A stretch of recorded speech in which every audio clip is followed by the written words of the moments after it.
All right, it's new bike day. I have a Trek Procaliber frame. This is the SL frame. It is actually not even the current model, and I'll explain that in a bit. And we have some really lightweight parts to hang off it. All right, let's get this thing in the bike stand. We have the new RSL carbon seat post going with a rigid post. So the reason why I ordered this frame is that I just love hardtails. I've always really enjoyed having one, and kind of been missing mine. I sold it whenever I bought the store because we don't sell the brand it was. I was kind of just shopping around. Noticed they still have old stock of the last generation frame set. Well, it turns out the last generation frame set of the Procaliber it's not quite a full pound, but it's pretty close to a pound lighter than the current generation bike. And this being a hardtail, that's kind of the most important thing. I have a Cane Creek Slam set, and this headset uses their Hellbender 70 bearing. Got this older Fox 32. I've had this fork forever, and I think it's gonna look good on this bike. Kind of a spooky vibe. Here's the handlebar I'm gonna be using. This is my RSL one-piece integrated bar. It's a 750 wide, zero rise. And on this bike, it's got to be a 90 mil stem, negative 13 degree. All right, so that is too much steer tube. We're gonna slice that. Just score the fork up, pick it over to my Wilton. So you wanna cut more than where you put your score mark on the fork because of preload will cinch it all down together. So I'm gonna give it another, let's call that 5 millimeters of cut. Permanent cutting action about to happen.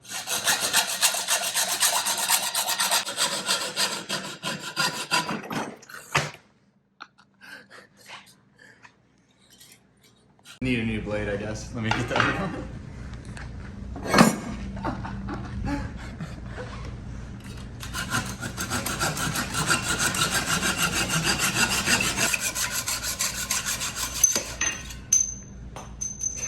So this is one of my favorite tools, the reamer. Just super quick way to make a fork that you just cut really nice and smooth.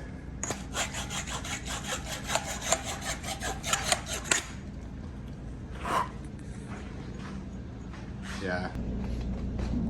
Greasing it up. All right.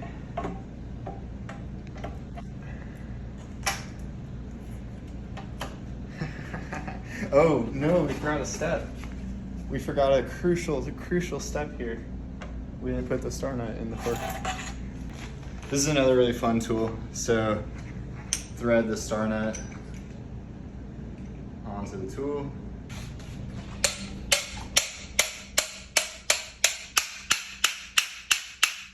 Looks really good. Here's where we find out if I cut enough of this off. Hopefully we did. And yeah, you can see that I'll get good preload and no spacers required. Top cap, and then the bolt acts as part of the top cap also, which I think is really cool. It looks good too. There you go. Kind of matches the aesthetic too. That looks awesome. Look at how gnarly that is, man. No messing around, just fully send it on cutting your steer tube. Don't even worry about the consequences. So we got some SRAM level ultimate brakes for this build. I really hope that SRAM never gets rid of Matchmaker. It works, there's no reason to change it. Please don't change it.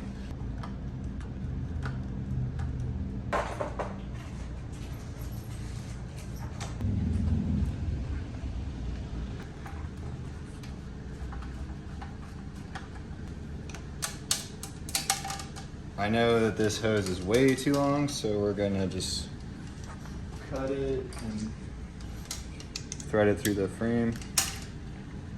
Sometimes you can get lucky and avoid a brake bleed on these.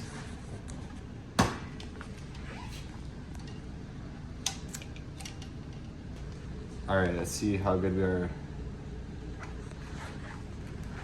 at fishing.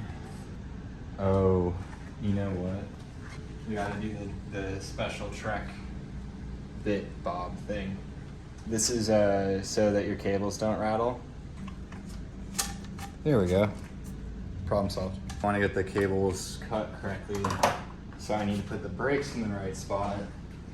So that means we gotta put the grips on. Went with ODI Dreadlock Tinker Juarez grip. Got some carbon togs. And then get started. So I say we put the rear wheel in it now and make sure the brake works. If I have to bleed it, it's not a big deal. We'll bleed it. Perfect. Yeah, that brake feels good.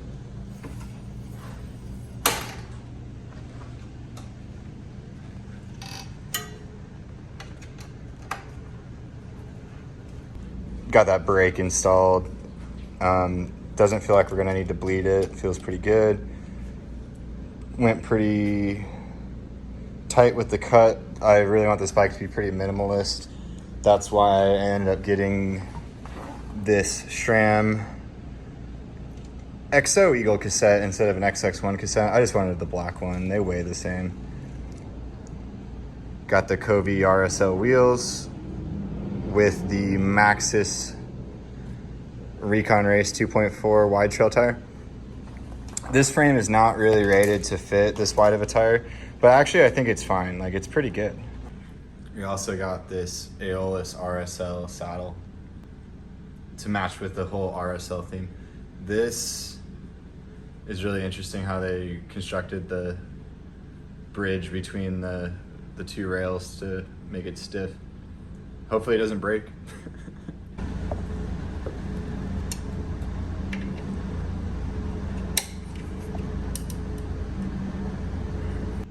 Gonna cut the front hose next.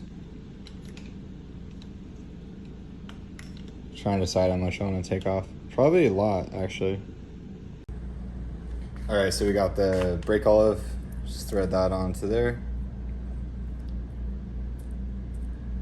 I'm gonna cut it right there. Sorry, that made a mess. And then just gotta put the new olive in.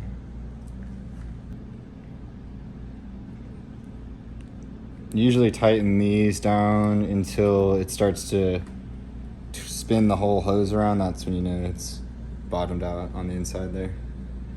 Yeah, like right there.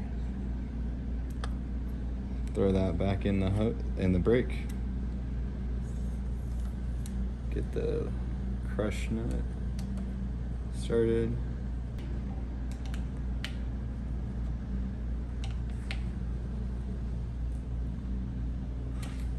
Ended up getting this obnoxious Kashima axle just because it's the only one they had in stock, and I don't know, it kind of looks cool.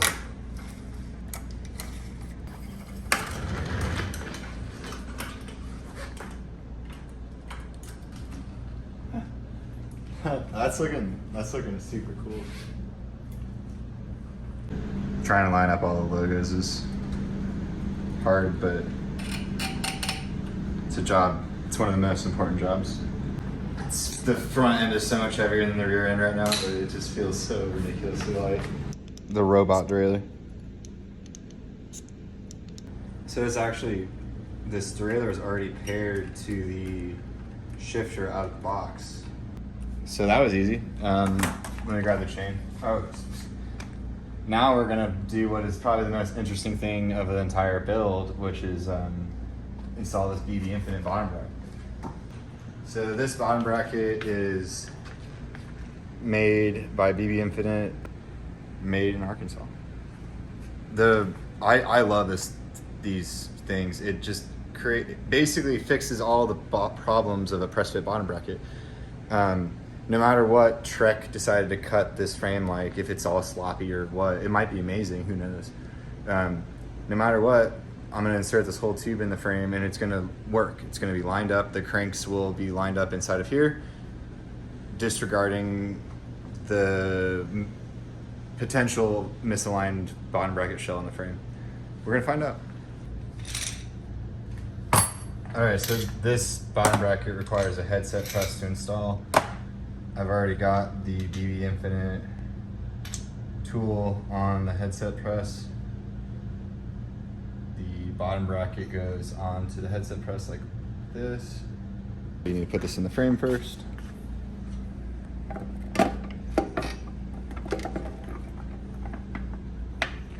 And then grab the other side of the press. Our press is kind of old, so it's a little jank. There we go. Got it going in straight. Just keep pushing the whole thing in. And so now what we want to do is before we push into the next shell, we want to make sure it's lined up into the frame as well.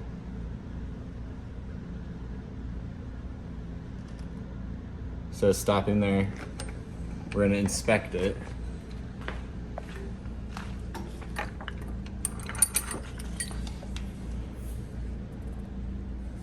Everything's looking good on the inside there.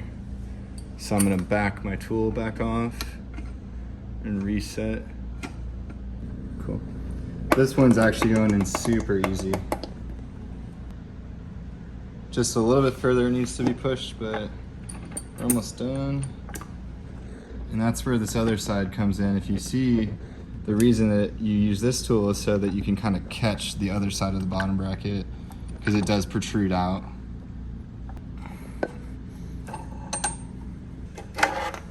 And we have a bottom bracket installed. We got a 36 tooth oval chainring from Wolf Tooth. Really like these chainrings because they have threads in them and you can just bolt the chainring bolt right into the chainring.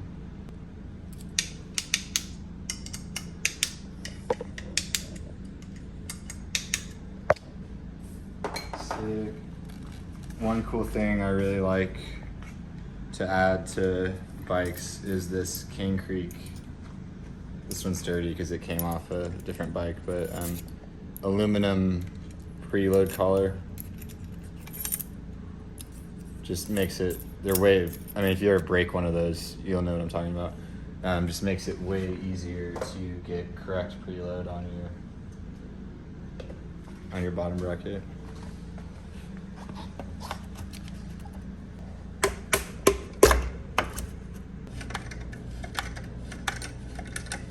Got the tie pedals to finish it off.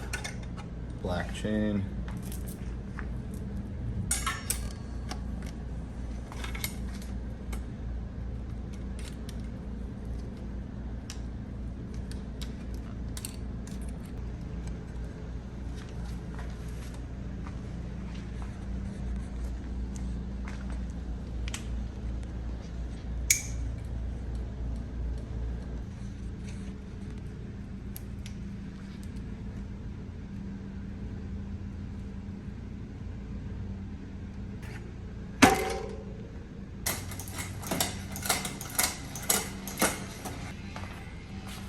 All right, just gotta set the limits now, which is super easy, and it's pretty close.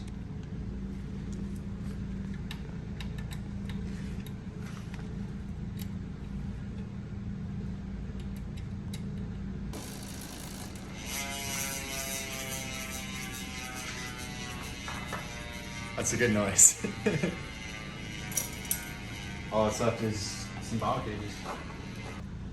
Got the old school king cage for this build. Can't go wrong. Just plain old silver.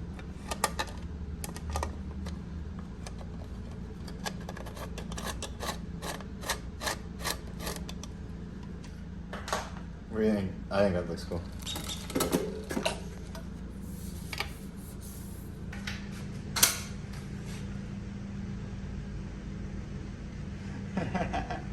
We'll wait here in a second.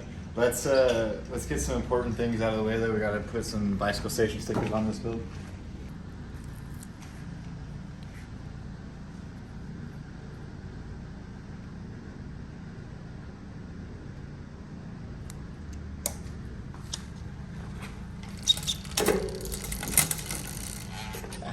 And then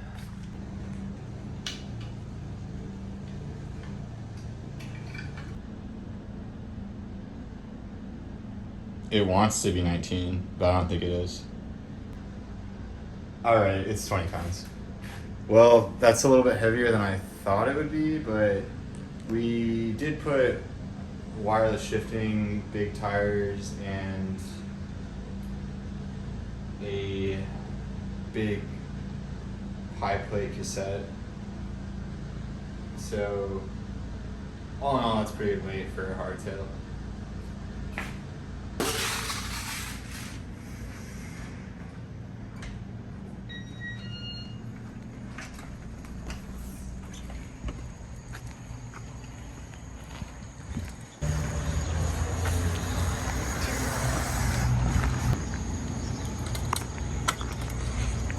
Feels pretty fast.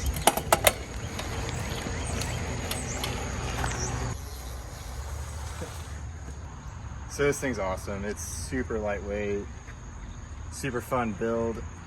Really love the way it looks too. If you guys are interested in a build like this, reach out on any of our social medias, Instagram preferably. Check out our website, I'll have all the links to that below. And let me know what you think of this one. It was a long time coming for me. I really miss having a hardtail. Woo! Seriously, it's like, I can't wait to race Iceman on this thing especially. So, thanks for checking it out.